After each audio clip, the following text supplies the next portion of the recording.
Campus సెలక్షన్స్లో job వచ్చింది. నాన్న కష్టపడింది చాలు, ఇక వాలంటరీ రిటైర్మెంట్ తీసుకోమన్నాడు. అమ్మ కోసం కొంచెం పెద్ద ఇల్లు తీసుకోవాలి. చెల్లిని తనకిష్టమైన మెడిసిన్ చదివించాలి.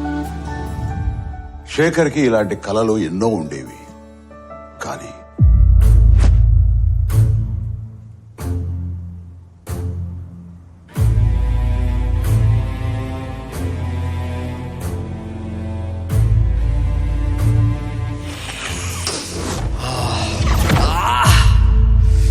డ్రగ్స్ అలవాటు అయ్యాక శేఖర్కి తన కలలతో పాటు జీవితంలో మరెన్నో దూరం అయ్యాయి.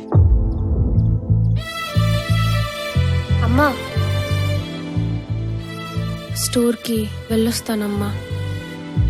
ఇలా ఒక్క శేఖరే కాదు, ఎందరో యువకులు ఈ డ్రగ్స్ గా ఆకర్షితులై తమ జీవితాల్ని నాశనం చేసుకున్నారు. మీకు తెలిసి ఎవరైనా ఈ డ్రగ్స్ అమ్మటం గాని, కొనటం గాని, వినియోగించడం గాని చేస్తున్నట్లయితే ఆ సమాచారాన్ని వెంటనే తెలంగాణ యాంటీ నార్కోటిక్స్ బ్యూరోకి తెలియచేయండి.